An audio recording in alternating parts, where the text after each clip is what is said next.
하나님께서 자기를 자기의 하나님이라고 부르는 사람들을 자랑스러워하는 그런 사람들이 있습니다. 뿐만 아니라 그 사람들에게 하나님이 나의 하나님이라고 불려지는 것을 자랑스러워하시고 영광스러워하시는 그런 사람들이 있습니다. 그래서 그들을 위하여 참으로 멋진 하나님의 복을 예비하시고 준비하시는 그런 사람들이 있습니다. 오늘 우리가 읽은 본문 마지막 절인 16절 뒷부분은 이렇게 결론을 맺고 있습니다. 그러므로 하나님이 저희 하나님이라 일컬음 받음을 부끄러워 아니하시고 저희를 위하여 한 성을 예비하셨느니라.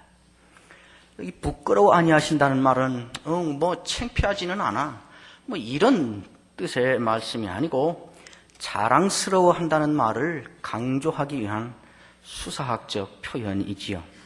그들을 얼마나 자랑스러워 하시는지 하나님께서 그들을 위하여 한 성, 큰 도시 하나를 예비하셨다 이렇게 말씀하고 있습니다. 오늘 본문은 하나님께서 이렇게 자랑스러워 하시는 어떤 사람들에 대한 이야기입니다. 히브리서 11장은 여러분이 다 잘 알고 계시는 대로 아주 독특한 별명을 갖고 있는 장입니다. 믿음의 영웅들의 전당이라 하는 것입니다. 영웅들의 전당, 영웅들의 명예의 전당이라 하는 말이지요. 무엇인가 대하여, 믿음에 대하여 자기 스스로 증거를 삶의 현장에서 얻었고 자기 스스로가 증거가 되어준 사람들에 대한 이야기다. 이것이 1절, 2절에 그렇게 밝히고 선진들이 이로써 증거를 얻었느니라 하는 말이 끝나자마자 여기 명예의 전당, 영웅의 전당에 집합되어 있는 사람 한 사람 한 사람씩을 차근차근 그리고 조목조목 이야기하기 시작합니다. 한참 이야기를 하다가 오늘 우리가 읽은 11절에 오면 갑자기 돌아서서 한 사람 한 사람 이야기하는 것을 멈추고 다른 이야기의 단락을 집어넣고 있습니다. 그것이 16절까지이지요. 이 이야기가 끝나고 17절이 되면 다시 아무 일 없었다는 듯이 다시 이 영웅들의 한 사람 한 사람의 진면목을 계속 설명하며 밝히며 들춰내기 시작합니다. 그 사이에 끼어들어온 오늘 우리가 읽은 이 본문 말씀은 그러면 무엇인가? 이 영웅의 전당에 동원되어 있는 또 추대되어 있는 진열되어 있는 이 영웅들은 어떠한 사람들인가 하는 설명을 하기 위해서 들어와 있습니다. 이 사람들은 다 살았던 시대도 다르고 처했던 삶의 현장도 다르고 그들이 처했던 위기도 다르고 그들이 살았던 삶의 방식도 다르고 역사적인 상황과 시점도 다 다르다. 그러나 모두가 다른 이 사람들을 한 곳에 이렇게 모아놓게 한, 모일 수 있게 한 공통점이 무엇인가? 무엇 때문에 이들은 여기에 모여 있는 것인가? 무엇 때문에 이들은 이 명예의 전당에 이렇게 동원되어 있을 수 있는 것인가 하는 그 말 한마디를 첫 마디에 하고 있습니다. 11절에 보면 13절에 보면 이렇게 말합니다. 이 사람들은 다 믿음을 따라 죽었다. 살았던 시대도 다르고 상황도 다르고 역사도 다르고 환경도 다르고 삶의 방식도 다르고 처했던 문제도 다르지만 그러나 모두가 똑같은 거 하나가 있는데 그것은 이들이 다 믿음을 따라 죽었다는 것이다. 이것이 결론입니다. 믿음을 따라 죽었다는 말은 이들이 믿음을 지키기 위해서 순교했다는 말이 아닙니다. 여기에 동원되어 있는 이 영웅 앞에 있는 영웅들 가운데에 한 사람만 죽임을 당해서 죽었지 다른 사람은 다 제명대로 오래오래 살다가 자연사해서 죽었습니다. 그러니까 믿음 때문에 순교했다는 말이 아니고 믿음을 따라 죽었다는 말은 죽을 때까지 믿음으로 살았다 하는 말입니다. 그러니까 믿음의 원리로 산 사람들입니다. 이 대원리, 하나의 공통점을 말한 다음에 본문은 곧 이어서 이들이 믿음을 따라서 죽을 때까지 믿음의 원리로 살았다는 것, 그것으로 요약할 수 있는 구체적인 내용은 무엇인가? 이들이 어떻게 살았길래 믿음을 따라 죽을 때까지 살았다고 결론 지을 수 있는 것인가 하고 그들이 살았던 삶의 모습을 하나씩 밝혀내고 있습니다.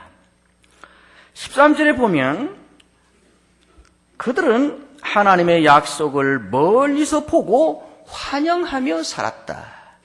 하나님의 약속을 멀리서 바라보고 하나님의 약속을 환영하며 살았다는 것입니다. 두 번째, 이들은 어떻게 살았는가?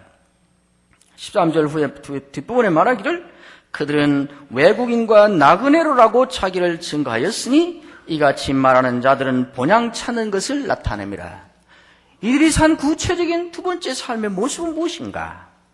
이 땅에 살면서 본향을 찾는 삶을 살았다는 것입니다. 무엇을 보고 이들이 본향을 찾는 삶을 사는 사람들이라는 것을 확인할 수 있었는가? 우리는 이 땅에서 나그네요, 우리는 외국인이다. 그렇게 자기의 정체성을 그렇게 밝히면서 살았고 그렇게 산 것을 보니 이들은 본향을 찾으며 사는 사람들이었다는 것입니다. 세 번째, 이들이 믿음을 따라 살았다는 구체적인 그 삶의 내용이 무엇인가? 16절에 보면 저희가 이제는 더 나은 본향을 사모하니 곧 하늘에 있는 것이라. 저희가 나온 바 본향을 생각하였다면 돌아갈 기회가 있었으려니와 저희가 이제는 더 나은 본향을 사모하니 곧 하늘에 있는 것이라. 더 나은 본향을 사모하며 살았다는 것입니다. 약속을 바라보고 환영하며 하루하루의 삶을 살고 나는 나그네와 외국인이라는 자기 정체성을 밝히면서 본향을 찾는 삶을 살고 현실이 아니라 더 나은 본향을 사모하며 살았다. 이 삶이 이들의 일생을 놓고 결론 내릴 때 이들은 믿음을 따라 산 것이다. 이렇게 말하고 있는 것입니다. 그러면 이들이 이렇게 믿음을 따라 살았다고 요약할 수 있는 약속을 바라보고 환영하고 외국인과 나그네라고 하면서 본향 찾는 자의 삶을 일관되게 살고 더 나은 본향을 사모하며 산 그 삶을 살아낸 그들의 삶의 현장은 어떠했는가? 어떠한 삶의 현실 속에서 그들은 그러한 삶을 살았는가 하는 것을 본문이 명백히 밝히고 있습니다. 어떤 상황에서 그들은 하나님의 약속을 바라보고 그것을 환영하며 살았는가? 그 앞에 말하기를 이들은 약속을 받지 못하였으되 그랬습니다. 약속을 받지 못한 현실 속에서 약속의 응답을 손에 거머쥐지 못한, 어떻게 보면 현실적으로 보면 공수표를 받고 사는 것과 같은 현실 속에서 여전히 그 약속을 바라보고 그 약속을 환영하며 살았다는 것입니다. 쉬운 말로 바꿔 말하면 기도하면 응답된다. 그래서 심정을 계속 기도하고 있는데 여전히 기도의 응답의 기미도 보이지 않고 기도가 응답되리라는 어떤 징조도 보이지 않는 그러한 현실 가운데서 여전히 기도를 하며 기도의 응답을 믿으며 그렇게 살았다 하는 말과 같은 식입니다.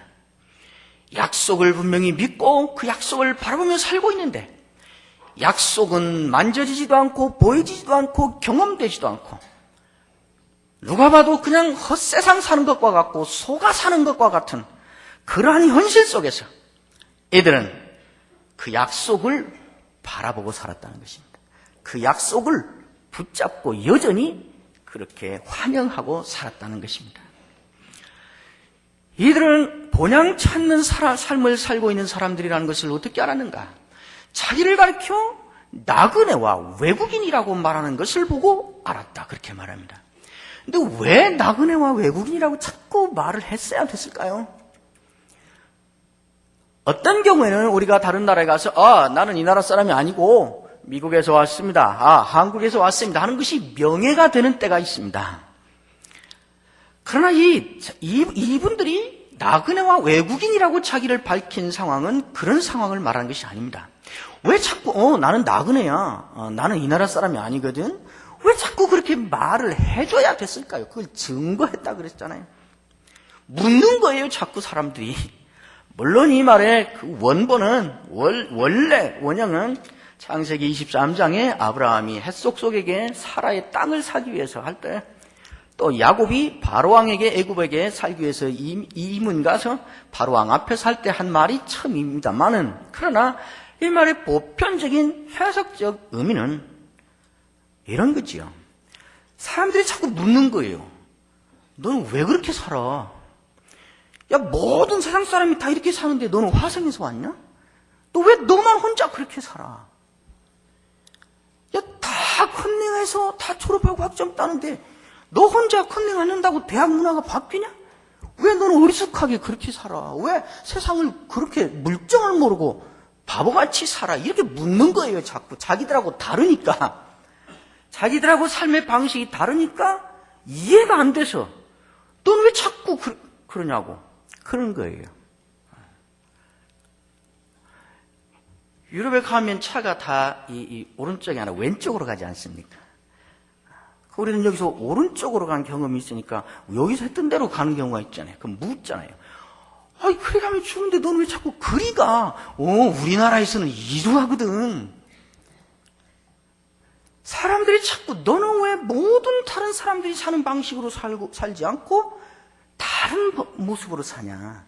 너는 우리하고 왜 같이 살지 않고 달리 사냐? 하고 묻는 거예요, 자꾸. 더 자극적인 말로 하면 세상에서 자꾸 왕따를 당하는 거예요. 삶의 방식이 달라서. 그럴 때마다 이들이 말해주는 대답이 그것입니다. 나는 외국인이거든. 나는 여길 지금 나그네로 지나가고 있거든. 내가 가서 마지막에 제대로 살았는지 안 살았는지를 결정해야 되는 법이 따로 있는 그 나라의 시민이거든, 나는. 이렇게 말하며 살았다는 것입니다. 이것을 외국인과 나그네로 증거하며 살았다. 그것을 보니까 저들은 다른 나라를 지금 염두에 두고 다른 나라 사람으로 사는 것이 분명한데 그것을 본향을 찾으며 살고 있구나, 이렇게 말한 것입니다. 그 다음에 세 번째, 이들이 산 삶을 놓고 더 나은 본향을 사모하며 살았다, 이렇게 말합니다. 이들이 더 나은 본향을 사모하며 살았다는 그 삶의 현실은 어떠한 현실이었는가? 이들이 더 나은 본향을 사모하며 살았다는 것을 밝히기 위해서 무엇을 조건으로 말하고 있는가? 15절에 저희가 나온 바 본향을 생각하였다면 돌아갈 기회가 있었으려니와, 이제는 더 나은 본향을 사모하니, 더 나은 본향을 사모하는 것을 무엇과 대조해서 말하는가 하면, 나온 바 본향을 생각하였다면 돌아갈 수도 있었는데 그들은 안 돌아갔다, 그렇게 하지 않았다, 이렇게 말하고 있습니다. 왜 나온 바 본향이 생각날까요? 왜 나온 바 본향이 그리워질까요? 현실이 나오기 전 본향의 삶보다 훨씬 못하니까 그런 거 아닐까요? 나 예수 믿기 전에는 이러지 않았어. 신학생들이 이제 그렇죠. 내가 신학교 하나님께 일생을 바치기로 헌신하고 신학교 오기 전에는 내가 연봉이 6천만 원이었어. 신학교 오니까 연봉이 600만 원이야. 왜 옛날 생각이 날까요? 현실이 옛날보다 훨씬 못해서 오히려 옛날이 그리워질 만한 그런 현실에 살고 있다는 것입니다. 그런 상황 속에서 이들은 그 옛날로 돌아갈 마음을 갖지 않고 그런 상황 가운데서 오히려 더 나은 본향을 사모하며 살았다, 이렇게 말하고 있습니다. 하나님께서 이러한 사람들을 자랑스러워 하신 것입니다. 이러한 현실에서 이들이 바라보았다는 것, 환영했다는 것, 사모했다는 것, 그것을 찾았다는 것, 이것이 구체적으로 무엇을 말하는 것일까? 바라보았다는 말이 무슨 말인가? 이 히브리서에서는 우리의 믿음을 놓고 말할 때 연한히 바라보았다, 이 본다는 것으로 자꾸 설명을 하고 있습니다. 물론 구약에서 시편에도 많이 그렇게 말하고 있지만 바라본다는 이 말 자체가 갖고 있는 어감이 있고 거기에 고정된 이미지가 있어서 우리는 흔히 이러한 현실 가운데서 하나님을 바라본다는 것, 하나님의 약속을 바라본다는 것, 하나님의 나라를 찾는다는 것, 하나님을 사모한다는 것을 흔히 멀리 놓고 쳐다보는 것으로 받아들이는 경우가 많이 있습니다. 여기에 이 말씀들이 우리가 멀리 있는 무엇을 쳐다본다는 말인가? 또 하나님의 약속이라든가 본향이나 더 나은 본향이나 이런 것들이 구체적으로 무엇을 말하는가? 그건 분명합니다. 하나님의 약속이라는 말로 표현된 것, 본향이라는 말로 표현된 것, 더 나은 본향이라는 말로 표현된 이 모든 것들은 결국은 하나님에 대한 다른 다양한 표현들입니다. 하나님을 바라보았고, 하나님을 찾았고, 하나님을 사모했고, 하나님을 환영했다는 말로 우리는 결론적으로 바꾸어서 말할 수가 있습니다. 그러니까 이 말들을 다시 마지막에 요약하면서 저희가 하나님이 저희의 하나님이라 일컬음을 받았다는 말로 요약하지 않습니까? 결국 하나님을 바라보는 거지요. 바라봤다는 말은 무슨 말인가? 멀리 있는 것을 쳐다봤다는 말이 아니고 피 안의 세계를 동경했다는 말이 아니고 이러한 현실 가운데에서 하나님에게로 관심을 옮겨놓았다는 것입니다. 현실의 절망적인 이런 상황에만 시각을 맞추고 계속 초점을 거기에 맞췄던 사람이 여전히 같은 상황인데 그런 상황 가운데서 초점을 하나님에게로, 시각을 하나님에게로 옮겨놓았다는 것을 가르쳐서 하나님을 바라보았다고 말하고 있습니다. 결국은 하나님이 주실 먼 피안의 세계를 동경하거나 쳐다봤다는 말이 아니고 하나님에게 초점을 맞추고 하나님에게 관심을 집중하고 하나님에게 집착했다는 말을 이렇게 표현하고 있습니다. 이런 삶을 산 대표적인 한 사람을 올해는 알 수 있습니다. 욥기 23장 8절에서 10절까지 가면 욥이 처했던 현실이 어떤 상황이고 그 현실에서 욥은 무엇을 했는가 하는 것을 말하고 있습니다. 욥이 처했던 현실을 23장 1절은 그렇게 말합니다. 2절은 내가 오늘 또 혹독히 원망하니 받는 재앙이 탄식보다 중함이니라. 이것이 욥기 23장 2절이 밝히고 있는 욥이 처했던 상황입니다. 어쩌면 이것이 이 영웅의 전당에 등장되어 있는 지금 말씀을 나누고 있는 그 영웅들의 상황이고 어쩌면 자주자주 우리가 던져지는 우리의 상황일 것입니다. 받는 재앙이 탄식보다 중하다. 그 욥은 어떻게 하는가? 내가 어찌하면 하나님 발견할 곳을 알고 3절에 하나님을 찾기를 시작합니다. 하나님을 찾습니다. 그러나 그의 현실은 어떠한가? 욥기 23장 8절에서 10절 그런데 내가 앞으로 가도 그가 아니 계시고 뒤로 가도 보이지 아니하며 그가 왼편에서 일하시나 내가 만날 수 없고 그가 오른편으로 돌이키시나 배울 수 없구나. 앞으로 가도 하나님이 아니 계시고 뒤로 가도 하나님을 만날 수가 없고 오른편에서 그가 일하시나 만날 수가 없고 왼편으로 돌이키시나 그를 배울 수가 없다. 욥이 처한 현실은 어느 곳에서도 하나님이 계신다는 것을 의심하지는 않는데 그러나 현실적으로 하나님의 존재를 확인할 길이 없고 하나님이 일하고 계신다고 말할 증거를 찾을 수가 없는 그런 현실에서 살고 있습니다. 욥은 지금 그 현실에 초점을 맞추고 보고 있습니다. 나의 현실은 뭔가? 재앙만 혹독히 당하고 있고 원망만 쏟아내게 만드는 현실이고 하나님이 계신다는 것은 내가 믿겠는데, 그러나 하나님이 계신다는 것을 경험할 수도 없고 확인할 수도 없고, 하나님이 일하신다는 것은 알 수 있겠는데, 원리적으로 알 수 있겠는데, 그러나 현실적으로 증거할 수도 있고 증명할 수도 없고 경험할 수도 없는 이런 현실입니다. 이런 현실 가운데서 욥은 어떻게 하는가? 그것이 10절입니다. 나의 가는 길을 오직 그가 아시나니 그가 나를 단련하신 후에는 내가 정금같이 나오리라. 나도 내가 가는 길을 알지 못하지만은, 그러나 하나님은 나보다 더 분명히 알고 계십니다. 내가 내 인생의 마지막 길목이 무엇이 될 건지인가를 나도 확실히 알 수가 없지만은, 그러나 하나님은 정금으로 만들어내신다. 하나님은 반드시 내 인생의 결과를 좋게 하시고야 만다 하는 그런 확신을 가지고 그 하나님에게로 자기의 관심을 옮겨 놓는 것입니다. 자기의 초점을 바꾸는 것입니다. 멀리 있는 피안의 하나님, 이렇게 살다 보면 언젠가 하나님의 하늘에서 내려오셔서, 구름을 타고 주께서 내려오셔서 나를 건져내실 것이라는 먼 피안의 세계를 동경하며 멀리 쳐다보는 것이 아니고, 이런 현실 가운데서 지금 여기 계시는 그 하나님을 바라보기로 결단을 하고 관심을, 시각을, 초점을 이 하나님에게로 옮겨 놓는 것입니다.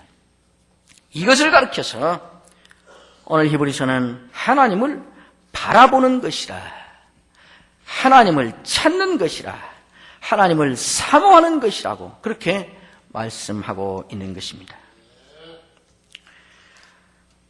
히브리서 11장 그 10절에 보면 여전히 바라본다는 것으로 이 믿음을, 그래서 하나님의 경영하시고 지으실 터가 있는 성을 바란다, 그렇게 말하고 있고, 27절에 가면 보이지 아니하는 자를 보는 것 같이 하여 참았다, 이렇게 설명하고 있습니다. 보이지 않는 것을 보는 것 같이 했다. 이것을 가르쳐서 믿음이라고 하는 것입니다. 이렇게 사는 이러한 사람들을 하나님은 어떻게 하셨는가? 오늘 우리가 읽은 대로 하나님은 이러한 사람들이 나를 자기의 하나님이라고 부르는 것을 자랑스러워하신다, 영광스러워하신다. 그리고 나를 그렇게, 그런 상황에서 나를 그렇게 부르는 사람들을 내가 자랑스러워한다, 그렇게 말씀하고 있습니다. 어떤 자식들은 어떤 부모들에게 그가 나를 아버지라고 부르는 것이, 어머니라고 부르는 것이 창피한 자식들이 있다는 말을 소문으로 듣곤 합니다. 사실인지 아닌지는 모르겠지만 동네 어른들이 모여 있어요. 어른들이 모여서 얘기를 하는데 아들이 저기서 오다가 아버지 하고 부르면서 와요. 그러니까 아버지가 턱 보더니 입을 틀어막으면서, 야마, 여러 사람 있을 때는 아버지라고 하지 마라. 그가 나를 아버지라고 부르는 것이 부끄러운 사람입니다. 그런가 하면 동네 어른들이 있는데 아버지 하고 아들이 오면 벌써 가까이 오기도 전에 제 둘째 놈이구만요. 저놈이 뭐 이번에도 가서 지가 일을 해가지고 일하면서 돈을 벌었는데 나한테 핸드폰인가 뭔가 참 이거 참 희한한 기기를 사갖고 왔어요. 그렇게 일하면서도 공부를 제법 잘해요. 은근히 저가 내 아들이라는 것을 자랑하고 싶은 아들이 있습니다. 여러분은 하나님께 나의 하나님 하고 부르시면 와서 야야 나 골방에서 우리 둘이 있을 때는 막 그렇게 하고, 여러 사람 앞에서는 그렇게 부르지 마라 하고 혹시 입을 틀어막을 그런 하나님의 아들은 아닌가? 하나님은 사단 앞에서 욥을 놓고, 너 세상 다 돌아다녀봤지? 욥이라는 애 만나봤냐? 그 내 아들이야. 봤어? 욥을 자랑하신 적이 있습니다. 하나님은 또 이들에게, 이렇게 산 사람들에게 나의 하나님 그렇게 부르는 그들을 내 아들들이야, 내 자녀들이야 하고 그들을 자랑스러워할 뿐만 아니라 그들에게 하나님이 나의 하나님이라고 불림받는 것을 자랑스러워하고 그걸 영광스러워한다는 말씀이기도 합니다. 하나님의 영광을 드러내고 하나님이 영광스러워하신다는 것에 대한 생각이 자주 우리가 생각하는 것과 하나님이 실제로 영광으로 여기시는 것이 굉장히 다를 때가 있습니다. 우리가 하나님이 영광을 받으신다고 전제하고 있는 상황들은 많은 경우에 내가 떳떳할 때, 내가 자랑스러울 때, 내가 뭔가 한 건 했을 때 하나님, 나의 하나님, 그래야 하나님이 영광스러워하신다고 우리는 생각할 때가 있습니다.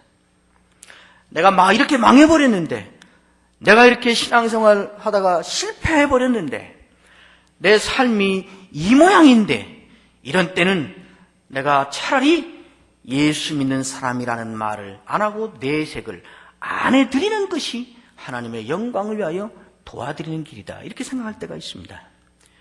그러나 전혀 그렇지 않습니다. 오늘 우리가 보았듯이 저들이 나를 저희의 하나님이라 불렀다 하는데 이 사람들이 하나님을 나의 하나님이라고 부른 그 상황이, 현실이 어떤 현실인가 우리가 금방 보았지 않습니까? 예수 믿는다고 평생 고생하면서 다니는데 아무런 약속이라는 거 받은 적이 없는, 요즘 우리말로 하면 복이라고는 받은 것이 없어 보이는 그런 상황. 세상에서는 맨날 명예도 없고 인기도 없고 왕따만 당하면서 저건 이상하게 세상을 사는 놈이야 하고 왕따 당하고 소외당하고 있는 그런 현실.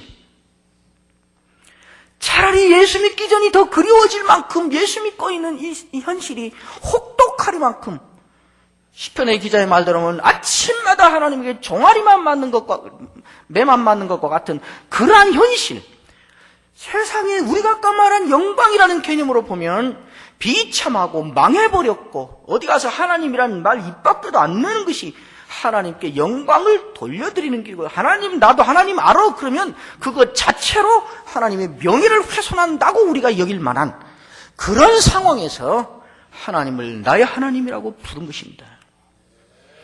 그런데 이들이 하나님을 나의 하나님이라고 부른 것을 하나님이 자랑스러워한다, 이렇게 말하고 있습니다. 영광스러워한다는 것입니다. 하나님의 아들이신 예수 그리스도께서 십자가에 달려서 온갖 모욕을 당하고 내려와서 네가 하나님이라는 것을 증명해봐. 너는 못 내려오니까 하나님 아니잖아. 로마 병정의 특별과 같은 졸개들에게까지 그런 모욕을 당하고 많은 백성들에게 너를 구원해봐, 이런 모욕을 받으면서 뺨을 맞고 때리는데도 속수무책으로 아무런 대책도 없이 가장 극악무도한 죄인의 모습처럼 어쩔 수 없이 죽임을 당하면서 그 순간에 엘리 엘리 나의 하나님 나의 하나님, 십자가에서 예수님이 그런 처지로 하나님을 나의 하나님 불렀으니까 그 순간에 하나님이 이 예수님 때문에 쪽팔렸냐고요. 야, 나 쪽팔린다면 내 영광이 가려진다 그러셨냐고요. 실질적으로 하나님께서는 예수님께서 그런 무능한 모습으로 망해버린 자의 모습으로 나의 하나님 나의 하나님 부를 때 하나님은 가장 큰 영광을 그때 누리시는 것입니다. 어쩌면 우리가 영광도 있고 힘도 있고 능력도 있고 그래서 큰 사람이 돼서 이제는 내가 나의 하나님이라고 부르면 하나님께 영광이 된다 하고 나의 하나님하고 세상을 돌아다니면서 부를 때 오히려 하나님께서는 달려오셔서 이제는 네가 어떤 수단과 방법을 안 가리고 네가 어떤 삶을 살아서 거기에 올라가는지를 온 세상이 다 아는데 나를 네 하나님이라고 하면 어떻게 되냐? 창피하다. 아마 그러실지 모르겠다는 생각이 들어요. 이런 사람들을 하나님은 오히려 자랑스럽게 내놓으시고 이런 상황에서 이런 사람들에 의해서 나의 하나님이라고 불림받고 있는 것을 영광스러워하시고 자랑스러워하신다고 말씀합니다. 하나님께서 얼마나 만족하시고 얼마나 감격하시는지 중요한 복 하나를 거기에 또 덧붙여 놓으셨습니다. 이들을 위하여 한 성을 예비하셨느니라. 물론 이 성은 우리가 전국적으로 다 천국에 가서 하나님을 만날 때에 거기에서 확인하고 우리가 영원히 그때에 완전히 완성될 그 하나님의 나라, 하나님의 도성을 우리에게 유업으로 주실 것을 말씀한 것이지요. 우리는 그때 가서 이 영광스러운 그 성을 소유로 받을 것입니다. 그러나 한 성을 이런 사람들을 위하여 예비하셨다는 이 말씀이 여기서는 그러니까 이를 악물고 참고 그냥 지내다가 그날이 돼서 거기 가면 그렇게 바뀔 것이다 하는 먼 나라의 먼 장래 후에 이 말, 그것을 동경하며 살라는 말씀이 아닙니다. 천국에 가면 가장 중요한 특징이 뭔가? 찬양입니다. 찬송과 존귀 영광 지혜 능력 주님께 돌리세, 주님께 돌리세. 아멘 아멘 아멘. 이 영광스러운 찬송이 요한계시록에 가득 차 있는데 천국에 가서 부를 이 찬송의 가장 중요한 원동력은 무엇인지 아십니까? 가보니까 이제는 병도 없고 유리바다가 있고 12 진주문이 있고 여기는 다툼도 없고 그런 환경 때문에, 그런 상황의 완벽함 때문에 나오는 찬송이 아닙니다. 근본적인 이 찬송의 원동력은 보좌에 계신 왕과 어린 양 예수를 존재와 존재로 확인하고 그분을 직접 볼 수 있고 그분과 함께 하고 있다는 이 사실에 대한 확인으로부터 터져나오는 찬송입니다. 이 기쁨과 이 감격과 이 찬송은 그러나 그날 가보면 그때 비로소 누리는 것이 아니고 이렇게 사는 사람들에게 그 성을 예비하셨다는 그 말씀은 우리가 이 땅에 이런 삶을, 믿음을 따라 사는 삶을 사는 사람들에게 이 현장의 삶 속에서 그 맛을 보도록 보장하셨다는 의미이기도 합니다. 아무리 상황이 어려워도 응답받은 게 없고 왕따를 당하고 있고 된 것이 없어도 우리가 이곳에서 하나님의 존재를 확인할 수 있으면, 하나님에게 우리의 시각을 옮겨서 그를 볼 수 있으면, 그걸 확인하는 순간 우리는 우리의 상황을 훌쩍 뛰어넘어서 하나님의 존재를 확인하고 하나님의 임재하심과 역사하심을 바라본 자, 그것에 온 관심을 모으고 집착하고 집념한 사람이 비로소 본능적으로 터져나오는 이 평안과 이 찬송을 우리는 부를 수 있는 것입니다. 마지막 질문이 우리에게서 터져나오겠지요. 지금과 같은 세상에 이러한 현실 속에서 그런 삶을 살아낼 수 있는 사람이 있겠는가? 듣기에는 감동이 되는데 내가 그 삶을 살 수 있겠는가? 현실을 모르고 하는 말이 아닌가? 하나님께서 이 말씀하시면 그렇게 물을 줄 아시고 대답을 하셨습니다. 믿음에 대한 말씀을 다 마치고 12장에 넘어가면 12장 1000마디의 말씀하기를 그렇게 산 사람 구름대처럼 많이 있어, 이렇게 말씀하십니다. 이러므로 우리에게 구름같이 둘러싼 허다한 증인들이 있으니 모든 무거운 것과 얽매이기 쉬운 죄를 벗어버리고 인내로서 우리 앞에 당한 경주를 경주하라. 믿음의 주요 또 온전케 하시는 이인 예수를 바라보라.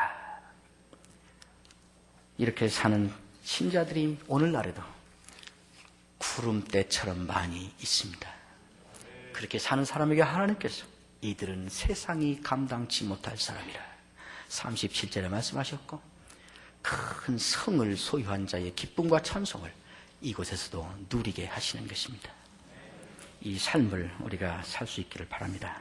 기도하십시다.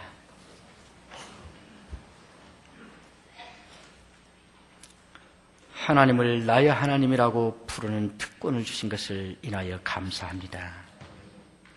하나님에게로 우리의 시선을 옮기고 관심을 옮기고 우리의 모든 안목을 하나님께로 주목하며 이 멋진 신앙인의 삶을 살 수 있도록 도와주옵소서. 믿음의 주요 온전케 하시는 이인 우리 주님을 바라보며 살게 하옵소서. 예수님의 이름으로 기도하옵나이다. 아멘.